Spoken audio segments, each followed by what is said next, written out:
Hello students, welcome to amazing platform Pallav physics. तो अभी हम लोग क्या सीखने वाले हैं? अभी हम लोग सीखेंगे कोलिजन्स।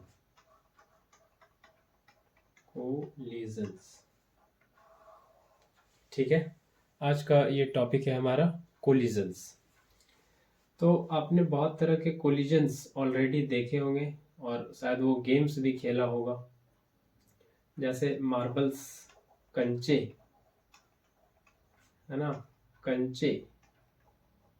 ये बचपन में आपने जरूर खेला होगा। ये छोटे छोटे ग्लास बॉल्स होते हैं, है ना। हाँ, कैरम, इसमें गोटियां होती है, ये इस तरह इस शेप की। और बिलियर्ड्स, ये शायद ना खेला हो, लेकिन मूवीज वगैरह में देखा होगा जरूर, है ना। इसमें बॉल्स होती है और एक बड़े से डंडे से इसको हिट किया जाता है। ठीक है, तो इस सारे गेम्स में क्या ही कॉमन बात है? कोलिजन्स हो रहा है। या तो कैरम में दो गोटी का हो रहा हो, या मार्बल्स में कंचे का हो रहा हो, मार्बल्स वाले गेम में जिसको कंचे कहते हैं उसका हो रहा हो, बिलियर्ड्स में वो बॉल्स का हो रहा हो। तो सब में कॉमन क्या है? कोलिजन जरूर हो रहा है सब में। तो यही आज का हमारा टॉपिक है। कोलिजन्स के पूरे फिजिक्स को समझेंगे। कोलिजन का मतलब टक्कर होता है ना। कोलिजन का मतलब क्या होता है? टक्कर। तो इसी का पूरा फिजिक्स समझने वाले हैं आज। ठीक है, तो कोलिजन में सबसे इम्पोर्टेंट बात जो आपको ध्यान रखनी है, in any collision in any collision the total momentum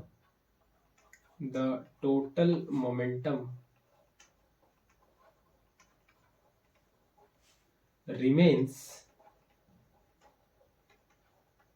conserve. Total momentum conserve रहता है, वो भी कैसा? थ्रू आउट, हमेशा। ये एक इम्पोर्टेंट बात है, ये आपको ध्यान रखना है। किसी भी तरह के कोलिजन में टोटल मोमेंटम हमेशा कंजर्व रहता है। ठीक है, अब कुछ स्टूडेंट का सवाल होगा कि इस बात को जस्टिफाई करके बताइए कि कैसे कंजर्व रहता है। तो चलिए आइए इस बात को समझ लेते हैं। तो हम सिंपली क्या करेंगे, दो मासेस ले रहे हैं। We are taking two masses, let say this one m1 and let say this m2। ठीक है, and let say both these masses are going to collide और गोइंग अंडर कोलिजन। ये दोनों आपस में टक्कर करने वाले हैं। ठीक है, तो जब ये टक्कर कर जाएंगे, चलिए इसका कुछ क्या देते हैं कि इसका कुछ वेलोसिटी u1 है और इसका कुछ वेलोसिटी u2 है। तो ये जब टक्कर कर जाएंगे आफ्टर कोलिजन, तो आफ्टर कोलिजन क्या होगा? या तो हम पहले ये बात कर लें, ये बात कर लें पहले। आफ्टर कोलिजन तो बाद में आ जाएगा। पहले हम ये बात कर लें, जब दोनों के बीच टक्कर होगा ड्यूरिंग कोलिजन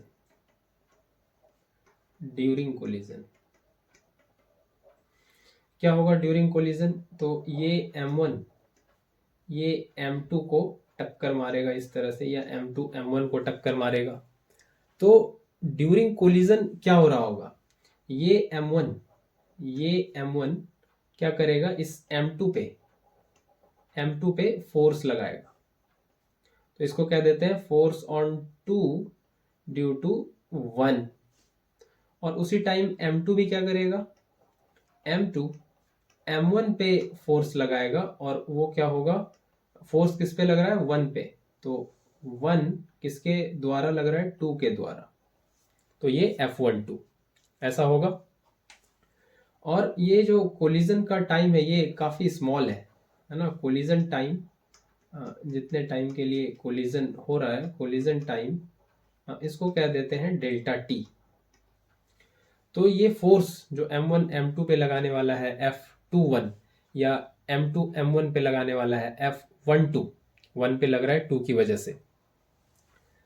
तो ये फोर्स जब ये डेल्टा टी टाइम के लिए एक दूसरे के ऊपर लगेगा तो ये फोर्स लगने के बाद मोमेंटम में कितना चेंज आएगा, m1 के मोमेंटम में और m2 के मोमेंटम में कितना चेंज आ जाएगा।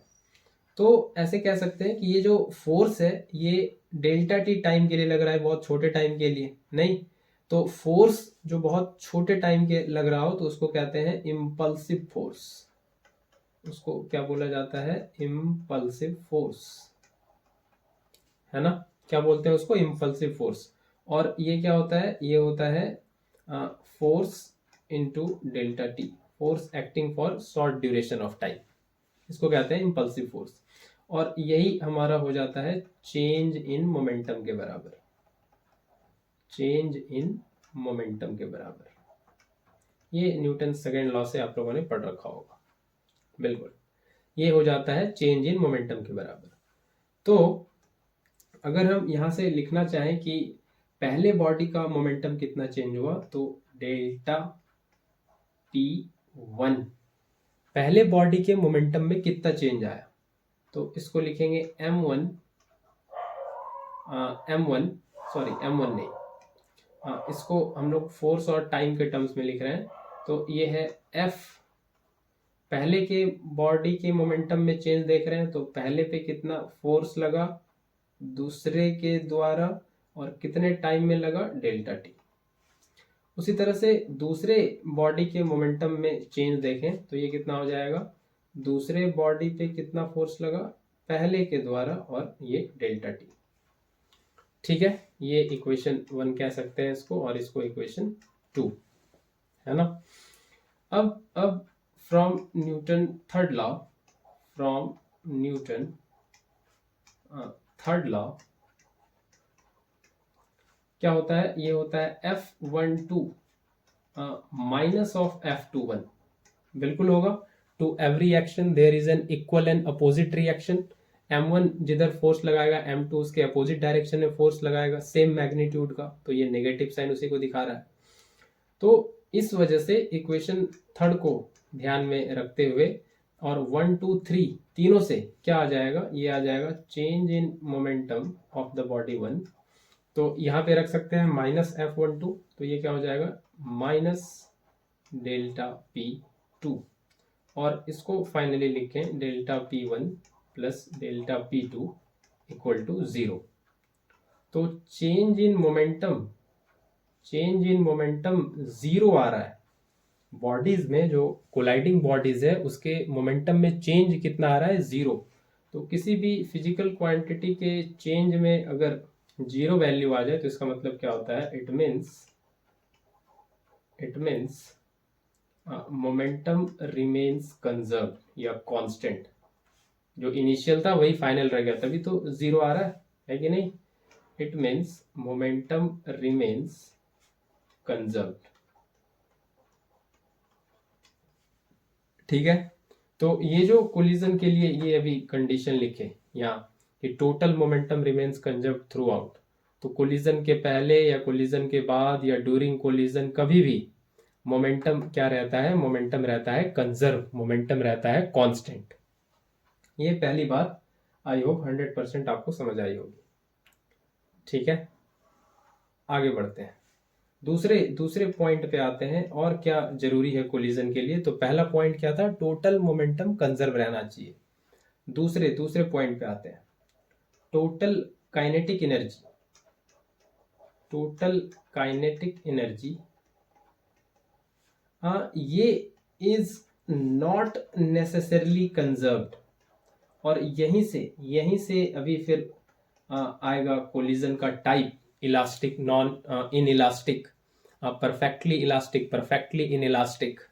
ठीक है, टोटल काइनेटिक एनर्जी, यहाँ पे एनर्जी छूट गया, total kinetic energy is not necessarily conserve. तो काइनेटिक एनर्जी कंजर्व हो भी सकता है, नहीं भी हो सकता है। तो जब काइनेटिक एनर्जी कंजर्व होगा तब कैसा कोलिजन होगा, और जब काइनेटिक एनर्जी कंजर्व नहीं होगा तब कैसा कोलिजन होगा। तो आइए वो समझें अब।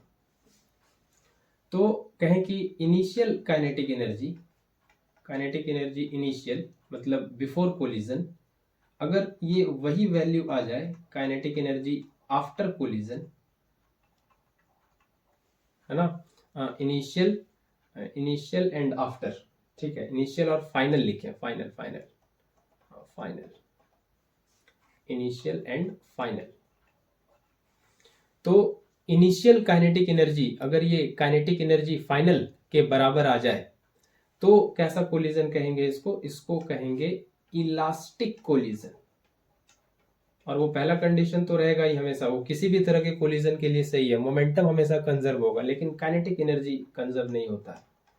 अगर इलास्टिक कोलिजन है तभी तभी ये initial kinetic energy final kinetic energy के बराबर आएगा, तो वैसे कोलिजन को कहेंगे इलास्टिक कोलिजन।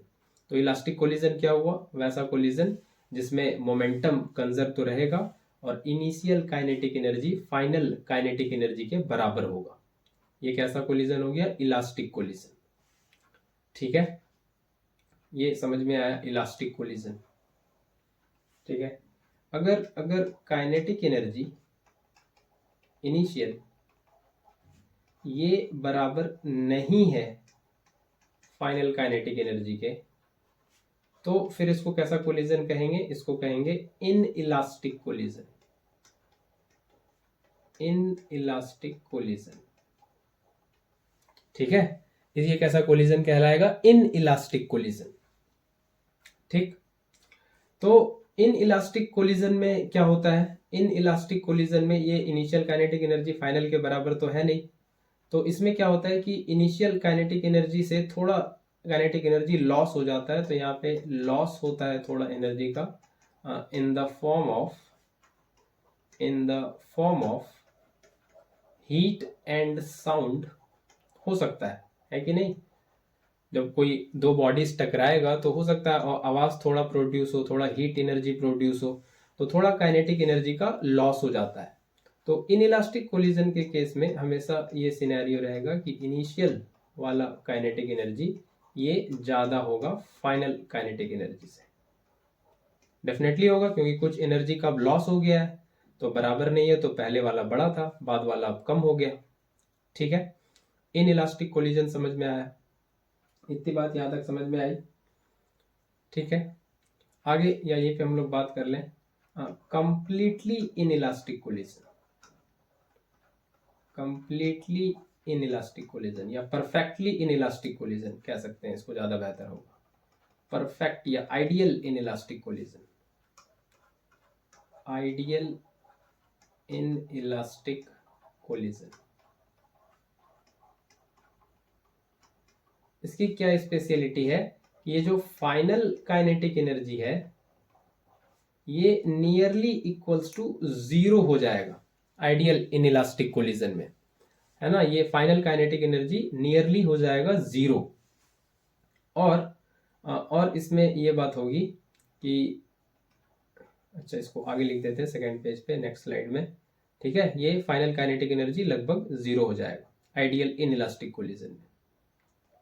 ठीक है, जैसे ऐसा समझ लें कि आपके हाथ में ये मड है ना, एक बॉल है, किसका, मड का, कीचड़ का एक बॉल बनाया हुआ है, मिट्टी का, कुछ गीला मिट्टी का, और इसको आपने थ्रो करके मारा किस पे, वॉल पे।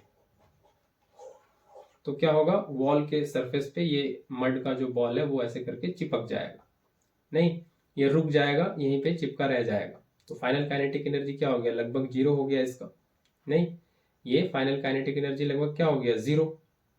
तो ऐसे को कहते हैं परफेक्टली इनइलास्टिक कोलिजन, है ना। ये डिफॉर्मेशन जो होगा इस बॉडी में वो वापस रिस्टोर नहीं कर पाएगा, रिगेन नहीं कर पाएगा अपने ओरिजिनल शेप को, है कि नहीं। तो ऐसे को कहते हैं perfectly inelastic.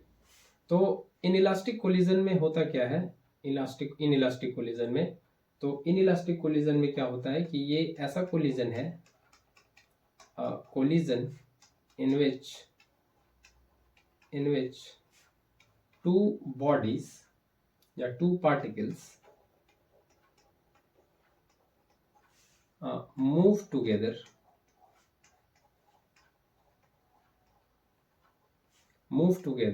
with a common velocity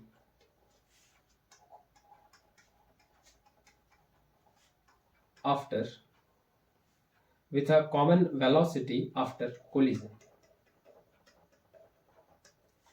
तो इनइलास्टिक कोलिजन में होता क्या है कि ये दो बॉडीज समझ लीजिए है m1 मास का और ये m2 मास का। ये कुछ इसका वेलोसिटी क्या देते हैं u1 और इसको क्या देते हैं इसका वेलोसिटी कुछ u2। ये बिफोर कोलिजन।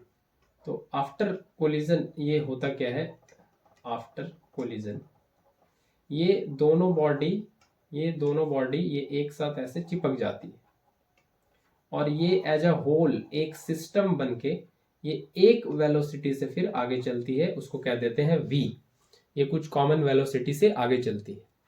तो ऐसे कोलिजन को कहते हैं इनइलास्टिक कोलिजन, जिसमें दोनों बॉडी जो है वो चिपक जाती है और एक वेलोसिटी से फिर आगे चलती है, स्टिक कर जाती है ना। क्या होता है बेसिकली इसमें m1 and m2 stick together. और ये सब बात कर रहे हैं हम लोग इन इलास्टिक कोलिजन के लिए। ये सारी बात किसके लिए है, this is for in elastic collision. In elastic collision, ठीक है। ये सारी बात किसके लिए है, इन इलास्टिक कोलिजन के लिए। ठीक है, इतनी बात समझ में आई। इलास्टिक इन इलास्टिक क्लियर हुआ, आई होप अच्छे से क्लियर हुआ होगा। तो यही डिफरेंस है, काइनेटिक एनर्जी इनिशियल और फाइनल बराबर है तो वो इलास्टिक और नहीं है तो इन इलास्टिक। यही डिफरेंस है इलास्टिक और इन इलास्टिक में। तो हम लोग अब जो पढ़ने वाले हैं आगे वो दो तरह के कोलिजन्स को पढ़ेंगे। एक कोलिजन इन वन डायमेंशन, ठीक है, और दूसरा पढ़ेंगे कोलिजन इन टू डायमेंशन। देखते हैं आज कितना कंप्लीट कर पाते हैं। तो आज शायद हो भी ना पाए, लेंदी है ये थोड़ा टॉपिक, तो आराम से इसलिए समझा रहे हैं, समझ आना चाहिए। ये कोलिजन समझ नहीं आता बहुत को, collisions in one dimension and collision in two dimension. तो इसी को वन बाय वन पढ़ना है। तो टू डायमेंशन मतलब प्लेन में वेलोसिटीज दिखेगा, ठीक है, इसको भी आगे करेंगे डिटेल में। तो पहले हम लोग बात कर लेते हैं कोलिजन इन 1D का। कोलिजन इन 1D, और सबसे पहले हम लोग बात कर लें इन इलास्टिक का, ये आसान रहेगा। In elastic collision, one dimension में इन इलास्टिक कोलिजन की बात कर लें, ठीक है। और उससे भी पहले हम लोग कैसे कोलिजन की बात कर लें, head on collision. Head on collision, head on collision ये कैसा कोलिजन है, या इसको बेहतर होगा या वन डायमेंशन में कर ही लेते हैं, कोई दिक्कत तो है नहीं। वैसे हेड ऑन कोलिजन की बात हम लोग कर लेते हैं। ये कैसा कोलिजन होता है, तो दो बॉडीज है m1 और m2, ठीक है। इसका इनिशियल वेलोसिटी u1 है और इसका इनिशियल वेलोसिटी u2 है, ठीक है। दोनों का इनिशियल वेलोसिटी u1 u2 है before collision. After collision m1 का वेलोसिटी कुछ कह देते हैं v1 है और m2 का वेलोसिटी कुछ v2 है, ठीक है। तो हेड ऑन कोलिजन का क्या मतलब है कि ये ऐसा कोलिजन है ना, ये जो हेड ऑन कोलिजन है, हेड ऑन कोलिजन, तो this is such collision in which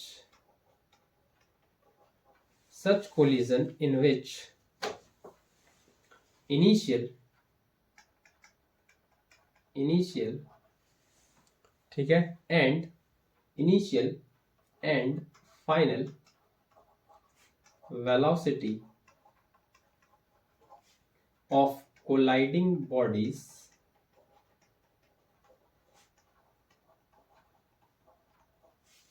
are along straight line, same straight line।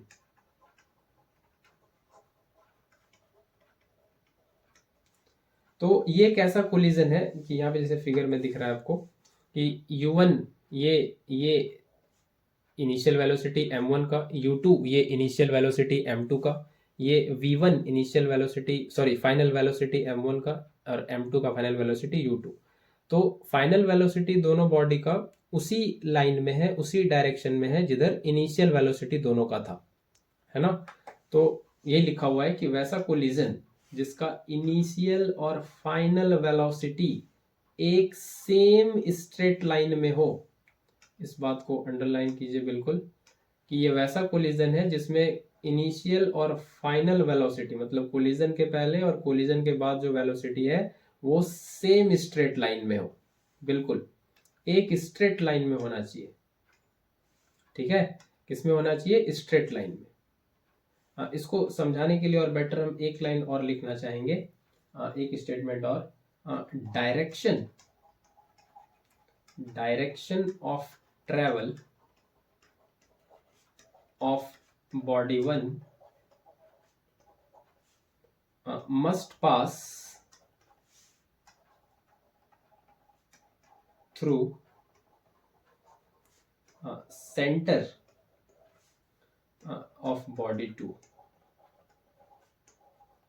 तो अपने आप इनिशियल और फाइनल वेलोसिटी स्ट्रेट लाइन में हो जाएगी जब ऐसा होगा। डायरेक्शन ऑफ ट्रेवल, ये कहने का मतलब है कि ये m1 है और इसका डायरेक्शन ऑफ ट्रेवल इधर है ना, ये u1 से इसका डायरेक्शन ऑफ ट्रेवल इधर है, और दूसरा बॉडी ये m2 है, इसका भी डायरेक्शन ऑफ ट्रेवल ये इधर u2 से जा रहा है। तो इसका जो डायरेक्शन ऑफ ट्रेवल है वो बिल्कुल दूसरे बॉडी के सेंटर को अगर इस तरह से पास कर जाए तो क्या कहेंगे? यही है हेड ऑन कोलिजन। नहीं, बिल्कुल एकदम सेंटर ऑफ मास, ऐसे कह सकते हैं, ऐसे भी कह सकते हैं कि बॉडीज के सेंटर ऑफ मास के पैरेलल हो वेलोसिटीज, है ना। ये जो वेलोसिटीज है बॉडी का बिफोर एंड आफ्टर कोलिजन, ये बिल्कुल दोनों कोलाइडिंग बॉडी के सेंटर ऑफ मास के पैरेलल हो, तो इसको ऐसे भी कह सकते हैं, सेंटर ऑफ मास के पैरेलल हो वेलोसिटीज, तो क्या हो जाएगा? वो हेड ऑन कोलिजन हो जाएगा, है ना। इनिशियल और फाइनल वेलोसिटी स्ट्रेट लाइन में, या ऐसे कह सकते हैं डायरेक्शन ऑफ ट्रेवल दूसरे बॉडी के सेंटर को पास करके जाता हो, ऐसा। तो दोनों ही सिनेरियो में हम लोग क्या कह सकते हैं कि वो हेड ऑन कोलिजन है। तो head on collision I hope समझ आया होगा। तो हम लोग बात कर रहे थे इन इलास्टिक कोलिजन की, तो इसी को रिज्यूम करते हैं नेक्स्ट स्लाइड में। In elastic collision,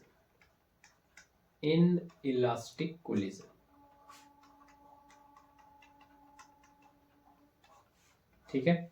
in elastic collision तो एक ऐसा कोलिजन है जिसमें कोलिजन के बाद दो बॉडीज एक साथ चलती है, सेम वेलोसिटी से चिपक जाती है, बिल्कुल बॉडीज स्टिक टुगेदर, है ना। तो एक बार फिर से रिमाइंड करा दें कि क्या हो जाता है? बॉडीज आफ्टर कोलिजन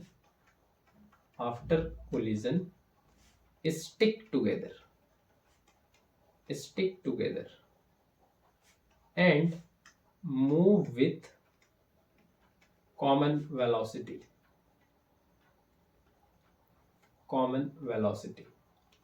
चलिए आइए देखते हैं इसमें क्या क्या एक्सप्रेशन हम लोग निकाल सकते हैं। तो ये कह दें कि ये m1 है और इसका वेलोसिटी u1 है, ठीक है, और दूसरा बॉडी m2 है। तो for the sake of convenience ऐसे इसका भी वेलोसिटी लेके कर सकते हैं, कोई दिक्कत नहीं है, लेकिन इसको हम लोग चलिए मान लेते हैं कि ये रेस्ट पे है, ठीक है। ये किस पे है? रेस्ट पे है। तो u2 कितना है? 0, है ना। इसको हम लोग मान लेते हैं रेस्ट पे है, यही u1 से चल के इसको आगे टक्कर मारेगा। तो आफ्टर कोलिजन क्या हो जाएगा? ये ऐसा कुछ हो जाएगा, m1 और ये m2 ये दोनों स्टिक कर जाएगा, है ना। ये दोनों क्या कर जाएगा? स्टिक, और ये एक सिस्टम बनके कॉमन वेलोसिटी v से आगे बढ़ेगा। तो अब इसमें लगाएं अप्लाइंग मोमेंटम कंजर्वेशन, क्योंकि कैसा भी कोलिजन हो मोमेंटम तो हमेशा कंजर्व रहता है। तो मोमेंटम कंजर्वेशन क्या हो जाएगा? m1 u1 plus this is 0, momentum नहीं है, रेस्ट पे है, और final momentum m1 plus m2 and this is v। ये आ गया इक्वेशन 1। यहाँ से लिख सकते हैं m1u1 divided by m1 plus m2 equals to v। ये आगे यूज होगा, ये आगे यूज होगा। ठीक है, यहाँ तक बात समझ आई? आई होप समझ आई होगी यहाँ तक बात। आगे बढ़ते हैं। और क्या है, अब इन इलास्टिक कोलिजन है, एनर्जी तो सेम रहेगा नहीं, है ना। इन इलास्टिक कोलिजन में क्या पढ़े थे, काइनेटिक एनर्जी इनिशियल जो है वो बराबर नहीं होगा, डेफिनेटली ज्यादा होगा फाइनल काइनेटिक एनर्जी से, है कि नहीं, यही पढ़े थे। तो इनिशियल काइनेटिक एनर्जी क्या है, इनिशियल काइनेटिक एनर्जी ये क्या हो जाएगा, हाफ m1u1 स्क्वायर, और दूसरा तो रेस्ट पे, उसमें तो कोई काइनेटिक एनर्जी नहीं है, तो ये half m1u1 square. Final kinetic energy, final kinetic energy कितना हो जाएगा, हाफ m2 m2 नहीं, दोनों कंबाइन कर गए, चिपक गए, तो इसको लिखते हैं m1 प्लस m2, ये दोनों चिपक गए एक साथ, और फाइनल वेलोसिटी का स्क्वायर, तो ये v स्क्वायर। ठीक है, तो डेफिनेटली इनिशियल काइनेटिक एनर्जी क्या होगा, फाइनल से ज्यादा, तो यहाँ पे चेंज इन काइनेटिक एनर्जी आएगा, चेंज इन काइनेटिक एनर्जी, ये क्या आएगा, kinetic energy initial minus kinetic energy final, तो कितना आ जाएगा, ये आ जाएगा half m1u1 square minus half m1 plus m2 v square. ठीक है, तो आइए हम लोग यहाँ से अब देख लें v का वैल्यू क्या आया था, ये आया था m1u1 divided by m1 plus m2। इसको सब्स्टिट्यूट करें यहाँ पे सब्स्टिट्यूट करें, तो half m1u1 square minus half m1 plus m2, और v कितना है, v है m1u1 divided by m1 plus m2, और इसका स्क्वायर है तो क्या लेना पड़ेगा, स्क्वायर लेना पड़ेगा। ठीक है, इसको नेक्स्ट स्लाइड में सॉल्व करें, तो ये आ रहा है change in kinetic energy half m1u1 square minus half m1 plus m2, और ये कितना था, m1 square u1 square divided by m1 plus m2 का होल स्क्वायर। तो ये क्या हो जाएगा, ये कैंसिल हो जाएगा एक, और ये हाफ यहाँ से आ जाएगा कॉमन, u1 स्क्वायर ये कॉमन आ जाएगा, और क्या कॉमन आ जाएगा, m1 कॉमन आ जाएगा, और यहाँ पे बचेगा 1 माइनस, और ये बचेगा m1, और यहाँ नीचे बचेगा m1 प्लस m2। तो ये कितना आ रहा है, हाफ m1u1 स्क्वायर, ये यहाँ से एलसीएम कर लेते हैं, m1 प्लस m2, और ये m1 plus m2 minus m1, तो ये m1 से m1 कैंसिल, तो ये आ जाएगा half m1 m2 u1 square divided by m1 plus m2। तो ये आ रहा है चेंज इन काइनेटिक एनर्जी, यही आ रहा है चेंज इन काइनेटिक एनर्जी, जो डेफिनेटली एक पॉजिटिव क्वांटिटी है, और आना भी चाहिए क्योंकि इनिशियल ज़्यादा है, फाइनल कम है, तो ये पॉजिटिव क्वांटिटी आएगा जो बिल्कुल सही है।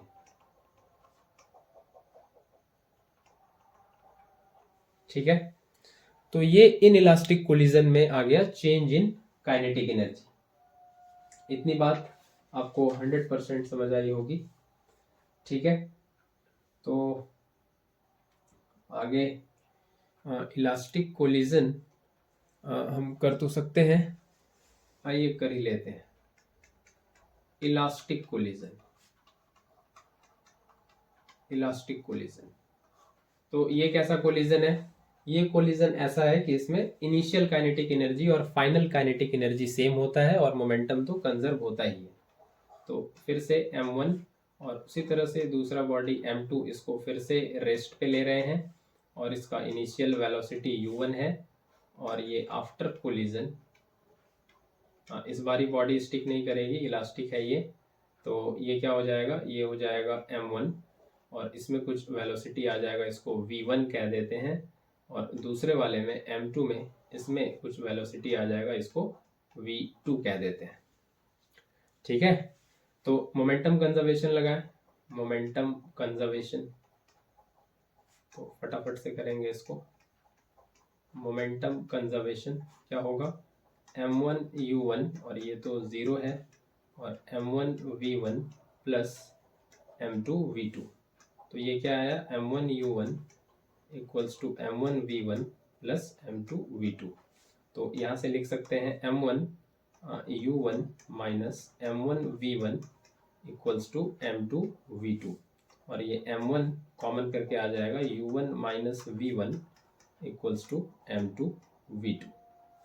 ठीक है, तो ये इम्पॉर्टेंट है, इसको क्या देते हैं इसमें इक्वेशन 1।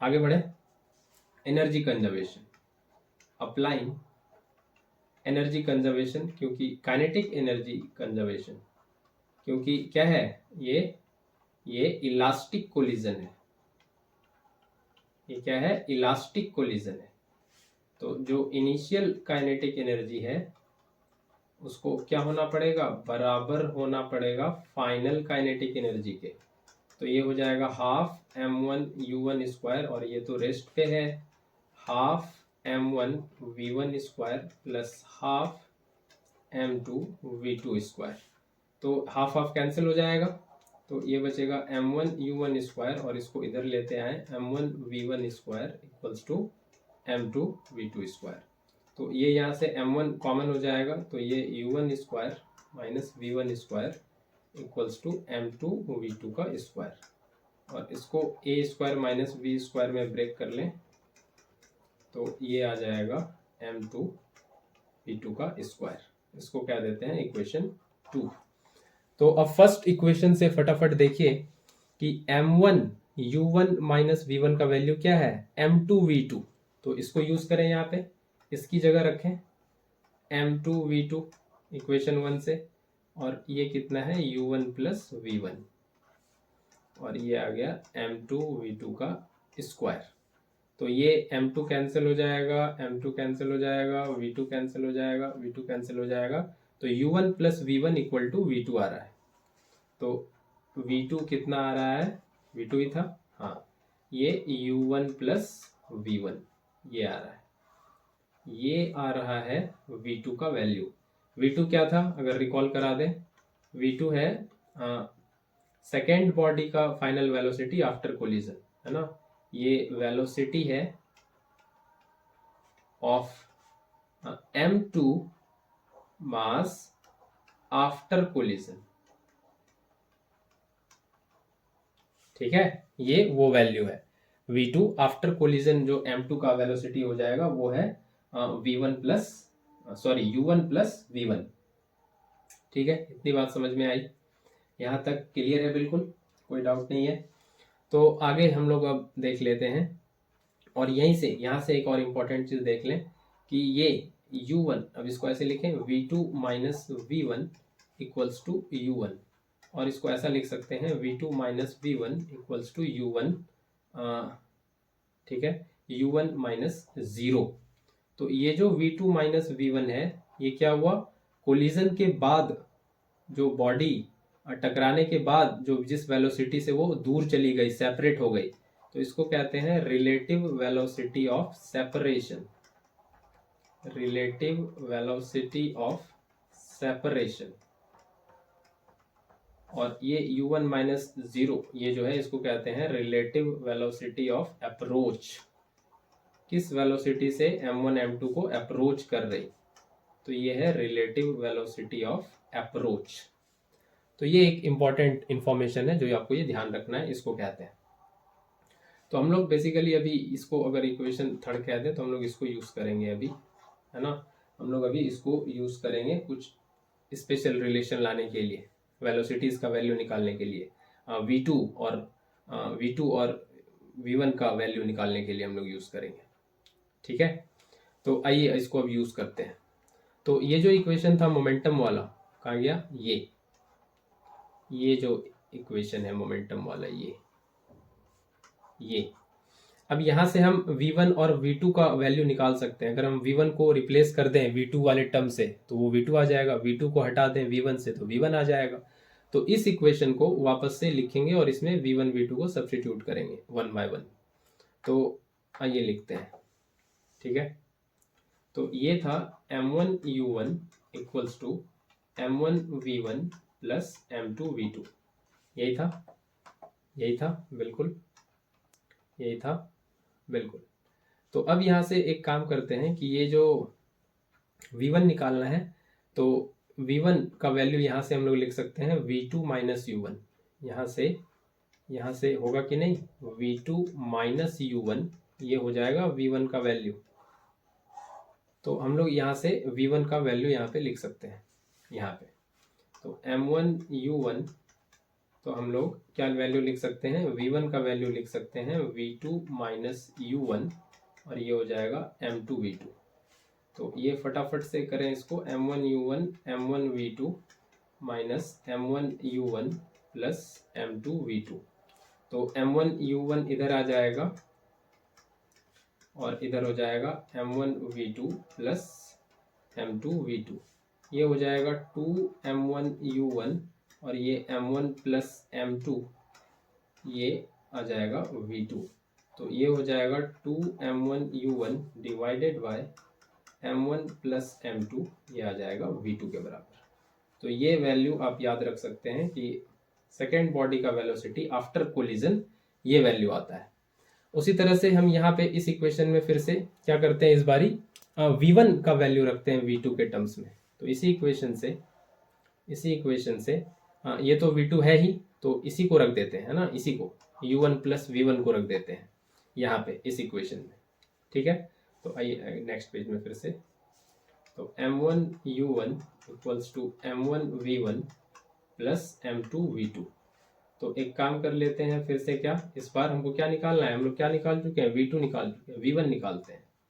तो V2 को हटाना पड़ेगा, तो V2 को क्या लिख लें? V2 का वैल्यू था U1 प्लस V1। तो ये आ जाएगा M1V1 M2U1 प्लस M2V1 और ये M1U1। तो M1U1 इसको इधर कर लें माइनस M2U1 और ये M1V1 प्लस M2V1। तो ये M1 माइनस M2 कॉमन हो गया और U1 कॉमन हो गया और इधर से M1 प्लस M2 ये हो गया V1 कॉमन। तो M1 माइनस M2 इसको डिवाइड कर लें इधर, M1 प्लस M2 और इंटू U1, ये हो गया V1 के बराबर। तो ये वैल्यू V1 का है। तो ये वो वेलोसिटी है जो फर्स्ट बॉडी का है आफ्टर कोलिजन। V1 क्या है? Velocity of first body after collision. अब यहीं से कुछ स्पेशल केसेस ले लें जो हमारे लिए इंटरेस्टिंग है। ठीक है, यहीं से स्पेशल केसेस यहीं ले लेते हैं। अगर क्या हो, इफ M1 बराबर हो जाए M2 के, तो पहले वाला इक्वेशन देखें, V2 क्या हो जाएगा? V2 क्या हो जाएगा? V2 है, क्या है V2? 2M1U1 divided by M1 plus M2। तो M1 M2 के बराबर हो जाएगा, तो ये क्या हो जाएगा? ये भी हो जाएगा 2M1, ये कैंसिल, सब कैंसिल, ये क्या बचेगा? U1। तो V2 आ जाएगा U1 के बराबर। तो ये क्या दिख रहा है? जो सेकेंड बॉडी की वेलोसिटी आफ्टर कोलिजन बनी है वो किसके बराबर हो गई? जो पहली बॉडी की वेलोसिटी थी बिफोर कोलिजन, यानी कि क्या हो गई? वेलोसिटी एक्सचेंज हो गई, वेलोसिटी गेट एक्सचेंज्ड। नहीं, वेलोसिटी क्या हो गया? बिल्कुल एक दूसरे से एक्सचेंज कर लिया। U1 क्या था? पहले बॉडी का वेलोसिटी था इनिशियल, और V2 क्या था? दूसरे बॉडी का वेलोसिटी था कोलिजन के बाद। तो ये अपना वेलोसिटी इसको दे दिया, ये अपना वेलोसिटी इसको दे दिया, ऐसे कह सकते हैं। या ऐसे कह सकते हैं, जो पहली बॉडी की इनिशियल वेलोसिटी थी वो स्टैटिक, वो रुके हुए बॉडी की फाइनल वेलोसिटी बन गई, वेलोसिटी एक्सचेंज हो गई। नहीं, ये यहाँ से कह सकते हैं। आइए अब इसी को यूज़ कर लेते हैं, इसी को m1 इक्वल टू m2 को v1 वाले में, है ना, इसमें यूज़ कर लेते हैं।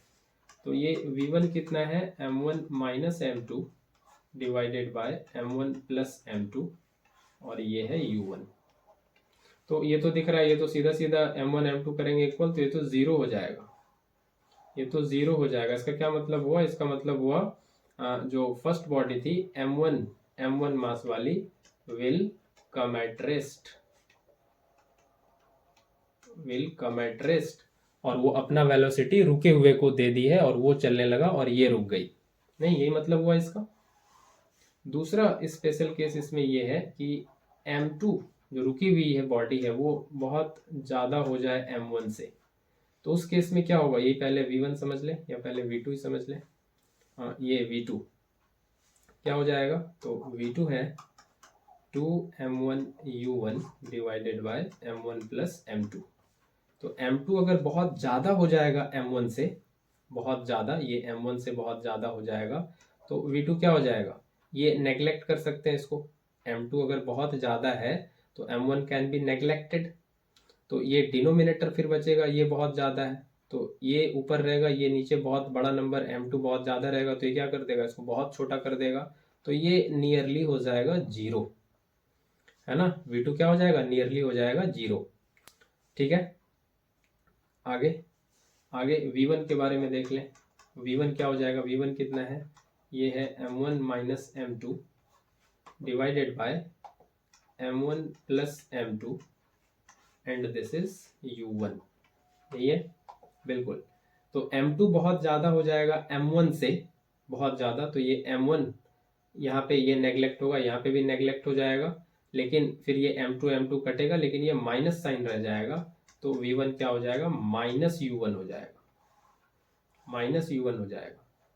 क्या मतलब हुआ इसका, इसका मतलब ये हुआ कि m1 मास वाली जो बॉडी है, m1 मास वाली जो बॉडी है वो आफ्टर कोलिजन